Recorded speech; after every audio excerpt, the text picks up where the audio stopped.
Thank you for that introduction. Yeah, as Joanna mentioned, my name is Liddell. I'm a part-time lecturer at Manchester, and I'm a researcher working at the intersection of Web3 and museum practice and theory. And in particular, this is what a lot of my PhD was about. And I'm also looking at kind of this notion of the distributed museum now, and kind of looking at how does Web3 might kind of inform that notion. I should also say I work as a consultant in the industry in Web3 with Iconic Moments. So I sort of have this kind of strange fit in both research and teaching and in the industry as well. But today's talk is really about my PhD work, which I did with National Museums Liverpool, which I completed in late 2021. And actually handed the thesis in around this time last year. So this has been a really nice moment for me to come back to this work and actually have a think about perhaps where the sector lies. I feel like the NFT space has moved on so much in just this short year. I want to present this as well because my research was one of the first empirical studies publicly funded that explicitly examined how blockchain technology might challenge or extend our thinking within museum practice and theory. And in particular, a lot of my work was thinking about how we might use tokenization outside of the monetary context, and in particular think about this idea of social value. And with that as well, my work and what my thesis is really all about is how blockchain challenges our understanding of ownership, authority, and authenticity. Obviously, today I can't go into my whole thesis, but hopefully I can give you perhaps a small idea into what I've been thinking about, and hopefully where this goes, where this might take us in terms of future museological and NFT practice. So in terms of just the talk now, obviously I first want to just quickly run through what kind of social value actually means. Then I'll quickly just go over the overview of NFTs, although hopefully you have a good understanding from those two previous presentations. And then I will go into the Crypto Connections project, which is what my PhD research was called, and then hopefully try and think about this question, where do we go from here? So before we kind of dive into NFTs and the research, first, let's just outline what exactly do we mean by this notion of social value, and indeed just value more generally. Of course, when we talk about value in NFTs, people often connotate to the price and the speculative nature of them. But actually, price is really just a perceived value of the token and actually neglects the complex nature of the term and the different sources involved in creating it. Likewise, social value has a tendency to be wrapped in kind of cultural policy. And with that means that cultural institutions are often thinking about it as a way to kind of prove their worth or their value for funding. Certainly, I found that within a kind of UK context. But social value is really just one element of the term cultural value, which is an idea that kind of thinks about how we kind of have this kind of effective element of a cultural artistic experience, and considers that in the kind of wider context of society. And Throsby, in his book on culture and economics, highlights how social value is one of several elements that informs this notion of cultural value. And he talks about that in the context of aesthetics value, spiritual value, historical value, symbolic value, and the authentic value. And we can kind of dissect and critique those different elements, but I really want us to keep our minds focused on the social value, which Throsby defines as the connection with others and building a sense of identity and place. And of course, this is something that Holden also notes, also drawing from Throsby in his analysis of capturing and measuring cultural value, where he describes social value as relating to the places or things that tend to make connections between people and to reinforce a sense of unity and identity. And of course, more recently, Nina Simon's well-known work, The Participatory Museum, which sets out the kind of practicalities and opportunities of museums to collaborate with audiences. She also uses this idea of social value as a way to understand the value produced from this process, defining it as when visitors feel more connected to the institution and more confident of their ability to contribute in collaborative projects. So this is kind of where I'm coming from when I'm thinking about social value, although I should kind of mention and just kind of take a nod to actually social value can also refer to this notion of social well-being, equity and fairness, which is outlined by scholars such as Jocelyn Dodd. And certainly again, in the UK context, we're seeing social value take on this idea of well-being, certainly the ideas of kind of social prescribing in museums and so forth. But I'm sort of keeping away from that today and really thinking about how social value refers to this idea of building a sense of identity, building a sense of community, and ultimately this idea of connection.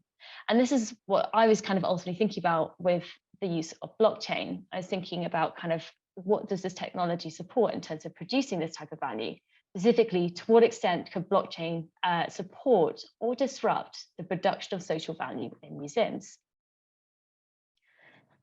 So with that in mind, of course, what exactly are non-fungible tokens or NFTs? Hopefully, as I mentioned, you should have a kind of brief idea of what they are, but just to kind of reiterate, they are a type of token stored on this technology called a blockchain. A blockchain is a type of distributed ledger or database that stores information about transactions.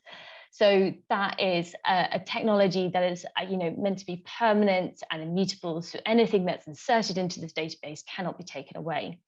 We have many different types of blockchains as well. It should be noted. Bitcoin is one type of blockchain, normally known as kind of first generation.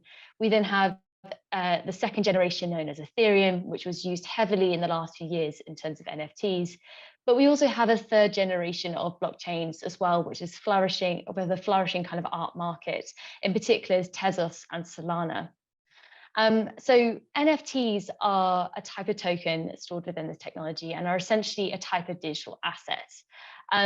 And they date as a technology as early as kind of 2014, 2015 with the development of smart contracts on Ethereum blockchain.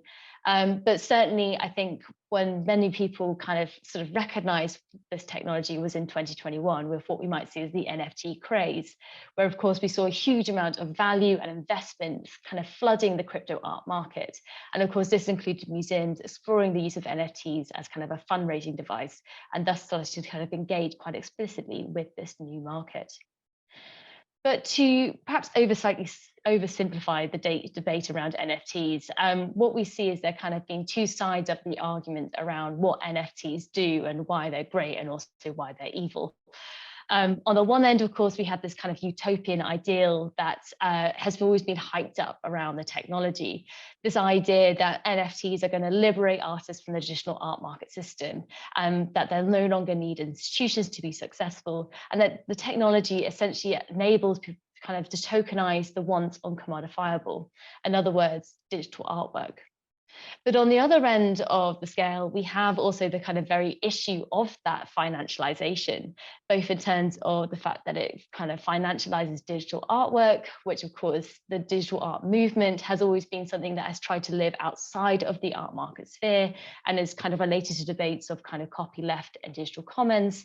And of course, we see the same arguments being posed within museums as well. The fact, you shouldn't be commodifying public domain works, and this notion that it kind of completely counters this notion of, as mentioned, the digital commons. And of course, there is also the massive issue of kind of the commodification of culture more generally, and this notion of kind of being much more commercialized and kind of the implications that has for courts institutions. But what I have always found slightly frustrating with this kind of two sides of the arguments is that it takes a very narrow-minded focus of what NFTs are and what their characteristics are. Indeed, it really only focuses on exchange value of tokens, in other words, the financial exchange, and actually neglects the other types of exchanges and the other types of values formed from this technology. Indeed, financialization is actually only a byproduct of blockchain technology and indeed of formal ownership itself. Therefore, what my work really aims to do is perhaps be a bit of a counter argument to all of this and try to think in a much more nuanced way of the NFT and trying to put kind of the financialized aspect away from the kind of central line. So now we perhaps have a little bit of context of perhaps the kind of financial versus social value here. I now just want to quickly present my work that I did with National Museums Liverpool. So I should say I started this work back in 2018, a time when the crypto art market was really only emerging. No one seemed to care a great deal about blockchain, and no one even barely used the word NFT. In fact, we quite often just call them crypto collectibles. And I started this work with National Museums Liverpool, NML, which is a collection of 7 institutions based in and around Liverpool, UK, including museums such as the Merseyside Maritime Museum, the International Slavery Museum, the Museum of Liverpool, the Walker Art Gallery, the World Museum, the Lady Lever Gallery, and Sudley House. And as you can probably imagine, it has a vast array of collections ranging from art history to living culture galleries and social history. But for the purpose of our work, we focus primarily on the World Museum and the Walker Art Gallery. So what did we do? Well, our kind of methodology was thinking about kind of a participatory design approach, where the focus was actually thinking about how do we create an online exhibition collaboratively with a group of participants. So that was culturally kind of what you might see as the process. And this kind of was divided in 2 steps. First of all, we did a workshop in January 2020, where we invited a group of participants to the museum, and we explored the personal relationship to objects. And this culminated in a selection of 2 types of objects, a selection of personal possessions brought to on the day by the participants, and a group of museum objects, again, chosen by the participants from the NML collection. And through that workshop, we also then explored their relationship to those objects and then wrote those down. And this then became what we call the Crypto Connections online exhibition, which is still available on the Liverpool Museum's website. And there you'll see each object depicted very simply with the personal experience alongside it. Following that, we then did another workshop, unfortunately 6 months later due to COVID, and also this had to be online in July 2020, where we kind of reflected on the project, but we also then minted or created NFTs of each object from the exhibition, and we gave these out to each participant. And in that NFT, in the metadata, is permanently embedded their personal story or their personal experience relating to that object. And we did this using a specially devised smart contract on the Ethereum blockchain with a front-end website that we called the Possession Gallery, which unfortunately is no longer live. But obviously the NFTs still exist in each of the participants' digital wallets, which we also helped to set up during the second workshop. So that's just kind of a very brief overview of what we did with these participants. But what do we find from doing this process? Well, as I mentioned earlier, my work really focuses on 3 themes: ownership, authority, and authenticity. But also what I found as I started to analyze my findings was actually this notion of value coming through, and ultimately thinking, I kept coming back to this thing of like, what do we value and how do we value digital things? And what, if anything, does blockchain offer in terms of supporting that idea of a valuable digital possession? And this kind of came through 3 kind of, or perhaps a triad of understanding of value: the technical value, the institutional value, and the social value. So first of all, of course, is the idea that we use blockchain, which is a kind of form of value-making technology, as it's the idea that when you tokenize something and store it within a kind of blockchain ledger, this gives the idea of digital scarcity, giving them that kind of unique identity or a way to identify that object with a particular owner. So in other words, by tokenizing these digital objects and crypto connections, we were creating, in a way, forms of digital property that we were giving away to these participants, of whom would be the only people to actually own these tokens. Of course, in the crypto art market, this is hugely beneficial because this basically commodifies the work and giving it a financially exchangeable value.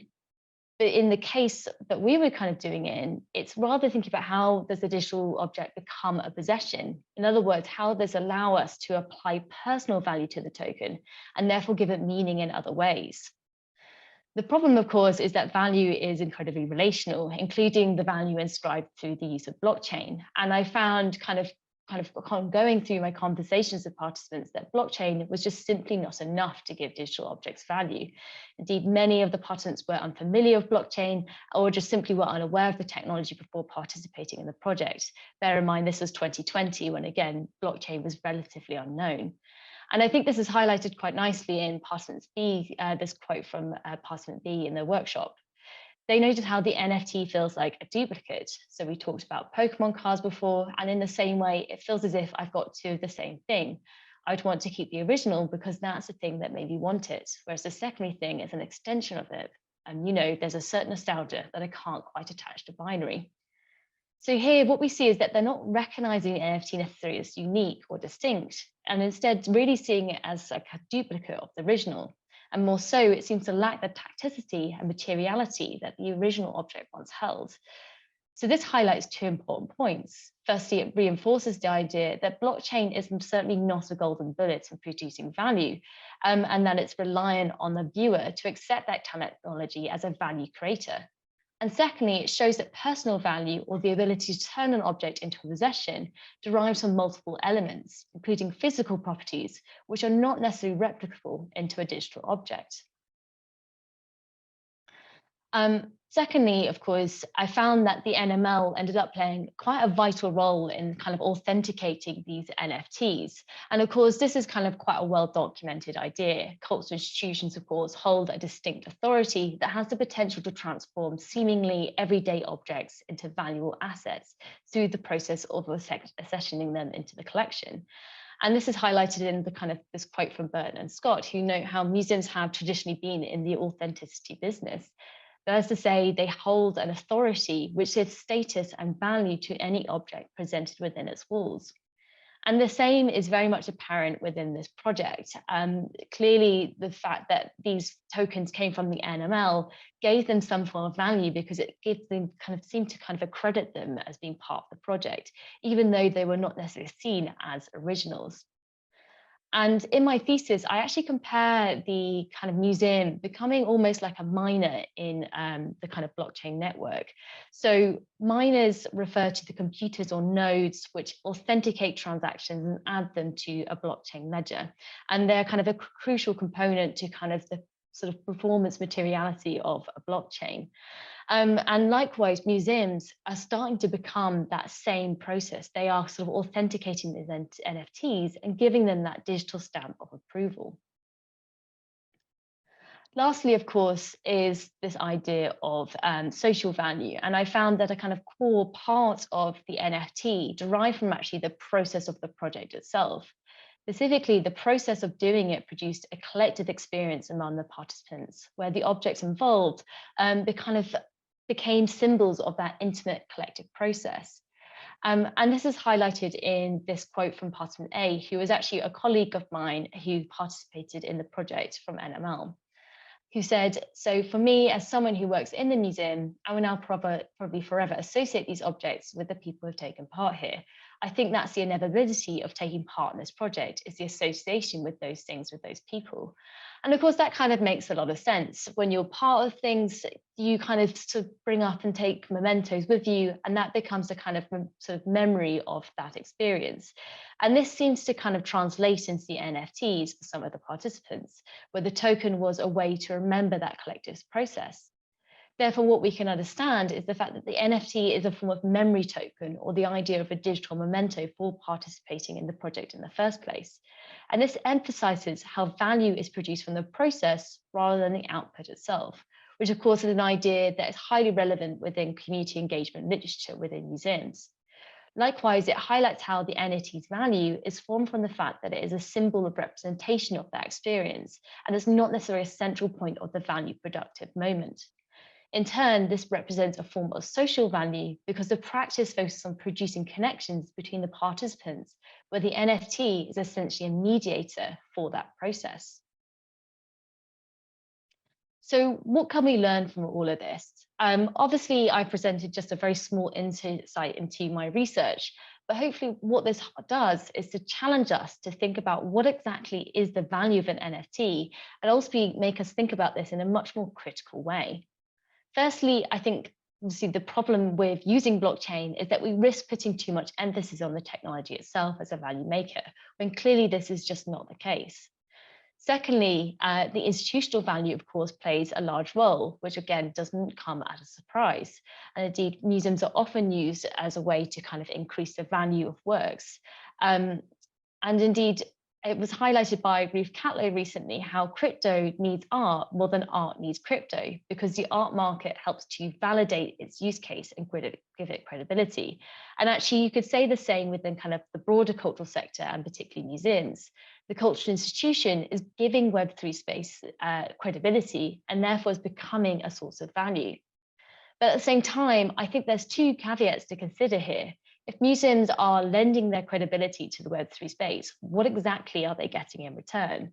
And secondly, I question whether we should be solely relying on institutional authority as a main source of value in the NFT, as this kind of just reinforces the power that institutions hold. And ultimately, this is kind of going completely against what Web3 is and the notion of decentralization, or this kind of utopian idea that it's going to kind of liberate us and create a kind of more horizontal society. In fact, if we're just using institutional authority, are we simply just having kind of, is there going to be just long-term implications for this? And in other words, reinforce a current paradigm. Lastly, my work has suggested how NFTs might be a way to recognize participation and become a mediator of an experience. In other words, the value comes from the practice that museums are already doing, and the NFT is just simply a way to enhance that idea. And I think this is perhaps the most interesting area of NFTs if museums are to consider this as a kind of new tool. It's not kind of thinking about how do we use this to sell works or kind of fundraise, but actually think about this idea of digital thingness and the way in which this could then be built into the experiences that we already provide in museums. And in fact, we're already seeing this now in like the last year. There's been two really great exhibitions that have used NFTs within its practice. One being the Next Museum, Unidentified Fluid Other, and LAS Foundation's work with Ian Chang, Life After Bob. Both of those use NFTs as this, not as the central focus, but a way to actually kind of memorialize those moments of visiting. They become a digital memory token. And of course, we're kind of seeing this idea more broadly as well within the kind of Web3 space, in particular, the way that NFTs are being used as a membership tool into new digital communities, or a way to kind of share curatorial authority, such as in curated DAOs, and indeed kind of this ideas of kind of Web3 storytelling. So with those ideas in mind, what I really want to emphasize is the value of NFTs derives from, of course, many different aspects. And if museums are to explore this area, I would implore not to limit this technology to the fundraising department. And actually, for me, I think the most exciting area is where this idea of social value comes in. Thank you very much for listening.